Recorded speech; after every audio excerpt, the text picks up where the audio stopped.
ஓம் நம சிவாய நமக. தென்னாடுடைய சிவனே போற்றி, எந்நாட்டவர்க்கும் இறைவா போற்றி. நம்ம என்னதான் பல பூஜை முறைகள், புனஸ்காரங்கள், விளக்கேற்றி வழிபட்டாலுமே அந்த வீட்டில் உள்ள மனிதர்களுடைய குணங்கள் பார்த்தீங்கன்னா எந்த அளவுக்கு நன்மை படைத்ததாக இருக்குதோ அவ்வளோக்கு அவ்வளோ பார்த்தீங்கன்னா அந்த குடும்பம் செழித்து முன்னேறி கொண்டே இருக்கும். நம்ம பூஜை செய்கிறோம், சாமி கும்பிட்றோம், ஆனால் நம்மளுடைய குணங்கள் நல்லா இல்லை அப்படிங்கிற பட்சத்தில் பார்த்தீங்கன்னா என்னதான் நம்ம பூஜைகளில் ஈடுபட்டாலுமே அதில் நமக்கு எந்த ஒரு பயனுமே கிடைக்காது. இப்போ பெண்களை பார்த்தீங்கன்னா நம்ம மகாலட்சுமியின் ரூபமாகவே நம்ம பார்த்து கொண்டிருக்கின்றோம். அப்போ ஒரு வீட்டில் பார்த்தீங்கன்னா பெண்களை எந்த அளவுக்கு மரியாதையுடனும் அவர்களுக்கும் அந்த சம உரிமையை கொடுத்து நம்ம நடத்தும் பொழுது தான் பார்த்தீங்கன்னா அந்த வீடானது செழித்து கொண்டு வரும். அது மனைவியாக இருக்கலாம், மகளாக இருக்கலாம், அம்மா, இப்படி யாராக வேண்டுமானாலும் இருக்கலாம். அந்த பெண்களுக்கு பார்த்தீங்கன்னா நம்ம கொடுக்கின்ற அந்த மரியாதை தான் அந்த வீட்டில் தலைத்து ஓங்கி செல்வத்தை எல்லாம் நம்ம பெற்று நலமுடன் வாழ முடியும். ஏன்னா அவர்கள் தான் பார்த்தீங்கன்னா அந்த வீட்டில் அக்கறையுடன் கொண்டு செல்வதற்கும் சரி, தேவைன்னா நமக்கு ஏதாவது உடம்பு சரியில்லை அப்படிங்கிற பட்சத்தில் அந்த அக்கறையுடன் பார்ப்பதற்கு அவர்களால் மட்டும்தான் முடியும் அப்படிங்கிறத நம்ம உணர்ந்து கொள்ளணும். இது பார்த்தீங்கன்னா ஆண்கள் பெண்கள் இருவருக்குமே பொருந்துகின்ற குணங்கள் தான்.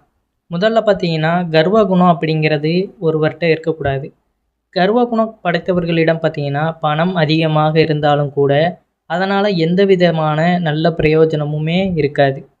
கர்வ குணம் படைத்தவர்கள் எந்த ஒரு செயல்பாட்டில் ஈடுபட்டாலுமே அலட்சியமாகவும் திமிருடன் செயல்படுவார்கள். அதோடு மட்டுமல்லாமல் பார்த்தீங்கன்னா அவர்கள் செய்யும் செயலில் உள்ள தவறினை அடுத்தவர்கள் சுட்டி காட்டினாலும் கூட அதனை ஏற்கும் தன்மையானது அவர்களிடம் இருக்காது. குருட்டு போக்கில் பணத்தினை சம்பாதித்து திமிரும் கர்வமும் சேர்த்து அவரை கொஞ்சம் கொஞ்சமாக அழித்துவிடும். கர்வ குணத்தோடு சம்பாதிக்கும் பணத்தில் பார்த்தீங்கன்னா நிச்சயம் மகாலட்சுமி வாசம் செய்ய மாட்டாள் என்பது தான் உறுதி. நம்ம பணம் சம்பாதிச்சாலுமே பணத்திற்கும் மதிப்பு கொடுத்தா தான் அந்த பணமானது பார்த்தீங்கன்னா நமக்கு நீடித்து தங்கும். அதை நம்ம துச்சமாக நினைக்கிறோம் அப்படிங்கிற பட்சத்தில் பார்த்தீங்கன்னா ₹1 காயின் கூட ஒரு பணம் தான். அதனால் எல்லாத்திற்குமே இந்த உலகத்தில் நம்ம முதல்ல ரெஸ்பெக்ட் கொடுக்கும் பொழுது தான் அவைகள் நமக்கு கூட எப்பொழுதுமே நீடித்து வரும் அப்படிங்கிறது தான். அது மரியாதையாக இருந்தாலும் சரி, நம்ம கூட இருக்கிறவங்களாக இருந்தாலும் சரி, பணமாக இருந்தாலும் சரி, எந்த ஒரு உயிரற்ற எந்த ஒரு பொருளாக இருந்தாலுமே நம்ம கொடுக்கின்ற அந்த மரியாதையின் நிமித்தமாக தான் அது நம்முடன் கடைசி வரைய வரும். நம்ம ஏளனமாக பேசிக்கிட்டு தரக்குறைவாக நடத்திக்கிட்டு துன்புறுத்திக்கிட்டு இருக்கும்போது எதுவுமே பார்த்திங்கன்னா நம்மிடம் இருக்காது. அந்த துச்சமாக நினைக்கிறது அப்படிங்கிறத மட்டும் நம்ம என்றையுமே வாழ்க்கையில் நினைத்து விடக்கூடாது. இங்கே நம்ம கண்டதை பேசுகிறோம், ஆபாசமான சொற்களில் பேசுகிறோம், பேசிட்டு திரும்ப கோயிலுக்கு போகிறோம், எனக்கு நல்ல புத்தியை கொடு, நல்லபடியாக நான் வாழணும் அப்படின்னு. ஏன்னா நம்ம முதல்ல கண்ட்ரோலாக இருக்கணும், பக்தி இருக்கணும் தான். ஆனால் அந்த பக்தியை நம்ம வழிபாடோடு நிறுத்தி விடக்கூடாது. வெளியே வரும் பொழுதும் அதே பக்தி பார்த்திங்கன்னா மனசில் இருக்கணும். உடனே கோயிலுக்குள்ளே மட்டும்தான் இறைவன் இருக்கிறார், மற்ற இடத்துல இறைவன் கிடையாது அப்படிங்கிற பட்சத்தில் நம்ம வேறு இடங்களுக்கு செல்லும் பொழுது தவறான சூழ்நிலைகளில் ஈடுபடுறோம். அவ்வாறு இருக்கும் பொழுது பார்த்திங்கன்னா நமக்கு எந்த ஒரு பயனுமே கிடையாது. இதுதான் பார்த்திங்கன்னா நம்ம பல பூஜை முறைகள் புனஸ்காரங்களில் ஈடுபட்டாலுமே நமக்கு ஏன் மட்டும் எந்த ஒரு பயனுமே கிடைக்கல அப்படிங்கிற ஒரு கேள்விக்கு காரணம் இதுதான். ஏன்னா நம்ம அந்த சூழ்நிலையில் இருக்கும் பொழுது ஒழுக்க முறையில் இருப்போம். இப்போ விளக்கேற்றுறோம், சாமி கும்பிடுதோம், இல்லை வேறு கோயிலுக்கு போகிறோம்னா அங்கே ஒழுங்காக இருக்கிறோம். அடுத்து அங்கேருந்து வந்தவரும் பார்த்திங்கன்னா நம்ம வேலையை காட்ட ஆரம்பிச்சிட்டோம்னா அதில் எந்த ஒரு பயனுமே இருக்காது. அதனால் பார்த்திங்கன்னா உடலையும் மனதையும் எப்பொழுதுமே கட்டுப்படுத்த கற்றுக்கொள்ளணும். உடலை நம்ம தேவையில்லாமல் அலைய விடக்கூடாது. ஒரு ஆசைக்காக உடலை நம்ம அலைய விடும் பொழுது என்ன ஆகிறதுனா அந்த உடல் போன போக்கிலே நம்மளுடைய மனமும் போயிடும். அப்போ தேவையில்லாத துன்பத்திற்கு நம்ம ஆளாகிவிடும். உடலையும் மனதையும் நம்ம கட்டுப்படுத்தி கற்றுக்கொண்டாதான் உண்மையான அந்த இறை சக்தியை நம்ம பெற முடியும், நாமளும் நலமுடன் வாழ முடியும். அதை தவிர்த்து பார்த்திங்கன்னா கண்ட இடத்துலலாம் நம்மளுடைய உடலை அந்த தேவைக்காக மட்டுமே பயன்படுத்தும் பொழுது இதில் எந்த ஒரு பிரயோஜனமுமே இருக்காது. எதிர்பார்ப்பு இல்லாமல் பெரும்பாலும் பார்த்திங்கன்னா வாழ கற்றுக்கொள்ளணும்.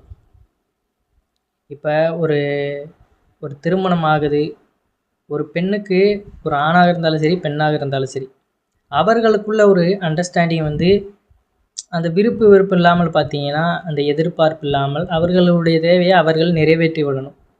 நம்ம எதிர்பார்த்து எதையுமே வாழும் பொழுது பார்த்தீங்கன்னா, அந்த நேரத்தில நம்ம எதிர்பார்த்த விஷயம் நடக்கலை, கிடைக்கலன்னா, நம்மளுக்கு மன வருத்தம் ஏற்படும். அதனால் பார்த்தீங்கன்னா, நோய்கள் வர ஆரம்பிக்கும். அதனால் பெரும்பாலும் பார்த்தீங்கன்னா, எதிர்பார்ப்புகளை தவிர்த்து விட்டு, செய்கிற வேலையை நம்ம செய்து கொண்டே இருக்கணும். கிடைக்கிறது நமக்கு கட்டாயம் வரும் அப்படிங்கிறது தான். அதாவது வேலையை செய்யணும். பலனானதை பார்த்தீங்கன்னா, நம்ம எதிர்பார்க்கக்கூடாது. பலன் நமக்கு வரும். அது எப்போ வரும் அப்படிங்கிறது தெரியாது. வர்ற வரைக்கும் நம்மளுடைய வேலையை நம்ம பாட்டுக்க செய்து கொண்டு இருக்கணும் அப்படிங்கிறது தான். அது நம்ம இப்போ தினமும் செய்கின்ற பூஜை முறைகளாக இருக்கட்டும், இல்லை வேறு ஏதாவது ஒரு ஹார்ட் ஒர்க் பண்ணுறோம், ஒரு வேலைக்கு ட்ரை பண்ணுறோம் அப்படிங்கிறத நம்ம தொடர்ந்து ட்ரை பண்ணிக்கிட்டே இருக்கணும். ஒரு 2 நாள் ட்ரை பண்ணுறோம் அவ்வளோதான், என்னப்பா வரலை அப்படின்ட்டு நம்ம விட்டுறக்கூடாது. தொடர்ந்து முயற்சி செய்து கொண்டே இருக்கும் பொழுது தான் நம்ம உயரத்திற்கு செல்ல முடியும் அப்படிங்கிறத நம்ம புரிந்து கொள்ளணும். அதற்கு நம்ம ஆன்மீக ரீதியாகவும் நிறைய பரிகாரங்கள் பார்த்தீங்கன்னா உதவிகரமாக இருக்கும். நம்ம ரொட்டேஷனாக எதுக்கு விளக்கேற்ற சொல்கிறோம்? காலையில் எந்திக்கிறதுனால பார்த்தீங்கன்னா ஒரு பெனிஃபிட் இருக்குது. உடல் ஆரோக்கியம் மேம்படும். அடுத்து பார்த்தீங்கன்னா, நம்ம காலை நேரத்தில் தான், அந்த பிரம்ம முகூர்த்த வேலையில் தான் பார்த்தீங்கன்னா, எந்த ஒரு வேலையை தொடங்கினாலுமே சுறுசுறுப்புடனும் மிகுந்த ஒரு ஆர்வத்துடனும் நம்மளால் செய்ய முடியும். ஏன்னா காலை நேரத்தில் நம்மளுடைய மைண்டு பார்த்தீங்கன்னா ரொம்ப ஃப்ரெஷ்ஷாக இருக்கும். அந்த சுத்தமான காற்றை சுவாசிக்கும் பொழுது இன்னும் பார்த்தீங்கன்னா நமக்கு ஒரு உத்வேகம் உண்டாகும். இறைவன்கள், அதாவது 33 தேவர்களும் பார்த்தீங்கன்னா அந்த நேரத்தில் அவர்களுடைய அருளை பெற முடியும் அப்படிங்கிறதும் ஐதீகம். அதனால தான் நம்ம அந்த ஜோதியோட விளக்கேற்றி நம்ம வழிபாடு செய்து நம்மளுடைய வேலையை தொடங்கும் பொழுது அதில் எந்த ஒரு தடைகளுமே ஏற்படாது அப்படிங்கிறது தான். அதை நம்ம முழுவதுமே செய்யும் பொழுது, தினமுமே செய்து கொண்டே வரும் பொழுது பார்த்திங்கன்னா வாழ்க்கையில் ஒரு மாற்றம் உண்டாகும். நம்ம ஒரு நாள் 2 நாள் செய்வதனால மாற்றம் உண்டாகுமா? இல்லை. தினந்தோறும் அதை செய்யும் பொழுது தான் இந்த மாற்றமானது நமக்கு உண்டாகும். ஏன்னா ட்ரை பண்ணி பார்க்கலாம். இப்போ நம்ம லேட்டாக தான் எந்திக்கிறோம், பிரம்ம முகூர்த்தத்தில் எந்திப்பது கிடையாது, 7 மணி 8 மணிக்கு எந்திக்கிறோம் அப்படிங்கிற பட்சத்தில் பார்த்தீங்கன்னா ஏதோ வாழ்க்கை நம்மளுக்கு மூவ் ஆகிக்கொண்டே போகும். தினசரியாக நம்ம கடந்து போகின்ற ஒரு வாழ்க்கை தான். இதே நம்ம சீக்கிரம் நைட்டு தூங்கிட்டு திரும்ப அதிகாலையில் சீக்கிரமாக எந்திக்கிறோம் அப்படிங்கிற பட்சத்தில் நமக்கே நிறைய ஐடியா தோன்றும். அந்த நேரத்தில் பார்த்திங்கன்னா புது புது விஷயங்களில் நம்ம எவ்வாறு கான்சென்ட்ரேட் பண்ணி நம்ம வாழ்க்கையில் அடுத்த கட்டத்துக்கு நம்ம போகலாம் அப்படிங்கிற அந்த எண்ணங்கள்லாம் நமக்கு தோன்றும். இப்போ காலையில் நம்ம வேலைக்கு போகணும், 8 மணிக்கு போகணும் அப்படிங்கிற பட்சத்தில் 7 மணிக்கு எந்திக்கிறோம்னா நமக்கு யோசிக்கிறது கூட ஒரு டைம் கிடையாது. எந்திக்கணும், சட்டுப்புன்னு சாப்பிடணும், கிளம்பணும், போய்கிட்டே இருக்கணும், அங்கே போய் அங்கே உள்ள வேலையை பார்க்கணும், அவ்வளோதான், திரும்ப வந்துடணும். மாலை நேரத்தில் பார்த்தீங்கன்னா நமக்கு அவ்வளோவா அந்த மைண்டானது பார்த்திங்கன்னா ஃப்ரெஷ்ஷாக இருக்காது. வேலைக்கு போயிட்டு வந்த அசதியில் இருப்போம். அடுத்து ஏதாவது சும்மா நேரத்தை கடத்துவதற்கு ஏதாவது விஷயங்களை செய்து கொண்டு ஃபோன் பார்க்குறது, இல்லை வேறு ஏதாவது நம்ம செய்து கொண்டு அப்படியே அந்த நேரமும் போயிடும், திரும்ப தூங்கிடுவோம். ஒரு மாற்றம் உண்டாகணும், வாழ்க்கையில் நமக்கு மாற்றம் உண்டாகணும்னா ஏதாவது ஒரு வழியை நம்ம ட்ரை பண்ணணும். கஷ்டமாக தான் இருந்தாலுமே அதை நம்ம முயற்சி செய்யும் பொழுது தான் அதில் நமக்கு பலனானது கிடைக்கும். இப்போ உள்ள இளம் வயதில் பார்த்தீங்கன்னா நம்ம அதை முயற்சி செய்யும் பொழுது தான் நம்மளுக்கு ஒரு குறிப்பிட்ட ஸ்டேஜில் நல்ல ஒரு நிலையை அடைய முடியும்.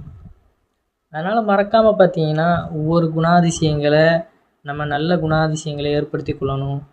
அதிகமாக எதுக்குமே பார்த்தீங்கன்னா கோவப்படக்கூடாது. நல்ல நல்ல விஷயங்களை பேசணும், நல்ல நல்ல தகவல்களை தெரிந்து கொள்ளணும். எவ்வளோக்கு எவ்வளோ பார்த்தீங்கன்னா நம்மளுடைய ஸ்கில்ஸை நம்ம இன்க்ரீஸ் பண்ணுறோமோ அந்தளவுக்கு பார்த்தீங்கன்னா நமக்கு நன்மைகள் நடந்து கொண்டே தான் இருக்கும். புது புது விஷயங்கள், நல்ல நல்ல புது புது விஷயங்களை கற்றுக்கோங்க. அதிகாலையில் எழுந்து நம்மளுக்கு நேரம் இருக்கும். பெண்களாக இருந்தால் விளக்கேற்றி, இல்லை வேறு படிக்கிற பெண்களாக இருந்தால் அவர்களும் பார்த்தீங்கன்னா அதிகாலையில் எழுந்து கை கால்களை கழுவி விட்டு, இல்லை குளிச்சு விட்டு கூட பார்த்தீங்கன்னா விளக்கேற்றி இறைவனை ஒரு நிமிடம் வணங்கி விட்டு அந்த இடத்துல உட்காந்து கூட நீங்கள் படிக்கலாம். ஏதாவது ஒரு வேலையை நம்ம செய்கிறோம் அப்படின்னு பார்த்தீங்கன்னா காலை நேரத்திலே நீங்கள் செய்யுங்க. காலை நேரத்தில் நீங்கள் செய்கின்ற எந்த ஒரு வேலையும் பார்த்தீங்கன்னா பயன்பெறாமல் இருக்காது.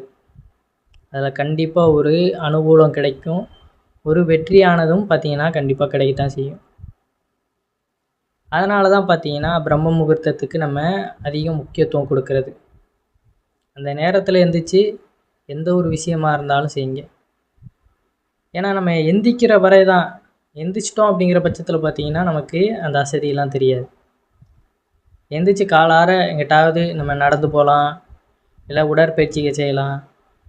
எந்த ஒரு விஷயமும் உங்களுக்கு பிடிச்ச விஷயங்களை காலை நேரத்தில் செய்ய நீங்கள் பழகிக்கோங்க. அது மாதிரி இரவில் சீக்கிரமாக தூங்கிடணும். அதை விட்டுவிட்டு தேவையில்லாத விஷயங்களை ஈடுபட்டுக்கிட்டு இருந்தோம்னா காலையில் எந்திரிக்க முடியாது. அதை நம்ம விடாப்படியாக எந்திரிக்கணும் அப்படின்னு எந்திரிச்சோம் அப்படின்னா ரொம்ப டயர்டாயிடுவோம். உடம்புக்கு தான் அது தேவையில்லாத கேடு விளைவிக்கும். ஒரு 8 மணி நேரமாவது கண்டிப்பாக பார்த்தீங்கன்னா தூங்கணும். அதனால் 10 மணிக்குள்ளேயே தூங்கி ஒரு 4 மணி 4:30 5 மணிக்கு எந்திரிக்க ட்ரை பண்ணுங்கள். முடிஞ்சளவு பார்த்தீங்கன்னா 9 மணிக்கே தூங்கிடுறது தான் நல்லது. அதுதான் மிகவும் நல்லது. இந்த காலத்தில் பார்த்தீங்கன்னா இப்போ நைட்லேயே சாப்பிட ஆரம்பிச்சிருந்தாங்க. இரவு நேரத்தில் எப்பொழுதுமே பார்த்தீங்கன்னா மென்மையான ஃபுட்டை தான் நம்ம எடுத்துக்கணும். லேசாக நம்ம சாப்பிட்டு படுக்கும்போது தான் காலையில் எந்திரிப்பதற்கும் நல்லது. அந்த ஜீரணமும் பார்த்தீங்கன்னா இரவு நேரத்தில் சீக்கிரம் முடிந்தால் தான் அந்த உறுப்புகளுக்கும் ஓய்வு கிடைக்கணும். நம்ம கரடு முரடான உணவுகள்லாம் சாப்பிட்றோம் அப்படிங்கிற பட்சத்தில் நைட்டு முழுவதும் பார்த்திங்கன்னா அந்த ஜீரணமானது ரொம்ப நேரம் நடக்குது அப்படிங்கிற பட்சத்தில் பார்த்திங்கன்னா அந்த உடல் உறுப்புகளுக்குமே ஓய்வு இருக்காது. அதனால் முடிஞ்சளவு ஆரோக்கியத்தையும் நம்ம நம்ம நம்ம ஏற்படுத்தி கொள்ளும் பொழுது தான் ஒவ்வொரு விஷயத்தையும் நமக்காண்டி பார்த்து செய்யும் பொழுது தான் பார்த்திங்கன்னா அதே மற்றவர்களுக்கு நம்ம அடுத்து என்ன செய்யணும், அவர்களுக்கு என்ன நல்ல விஷயங்களை செய்யலாம் அப்படிங்கிறத யோசிக்க முடியும். நாமளே உடல் நலம் இல்லாமல் உடல் சோகையில் நம்ம அவஸ்தைப்படுறோம் அப்படிங்கிற பட்சத்தில் பார்த்திங்கன்னா மற்றவர்களுக்கு நம்ம என்னென்ன பண்ண முடியும். அதனால் ஆரோக்கியமான உணவுகள், நல்ல குணாதிசயங்கள், இறைவன் மீதியான அந்த பக்தியை நம்ம எவ்வளோக்கு எவ்வளோ நம்ம கடைபிடிக்கிறோமோ அந்தளவுக்கு நம்ம நலமோடு வாழலாம். தவிர்க்க வேண்டிய குணங்கள் அப்படின்னு பார்த்திங்கன்னா தேவையில்லாமல் கோவப்படுறது, சுயநலமாக இருக்கிறது, ஒரு ஆணவத்தோடு இருக்கிறது, இப்படி பல்வேறு விஷயங்கள் கெட்ட குணங்களில் அடங்கியிருக்கத்தான் செய்யுது. இவைகள் எல்லாத்தையுமே பார்த்திங்கன்னா நம்ம தவிர்த்து கொள்வது மிகவும் நல்லது.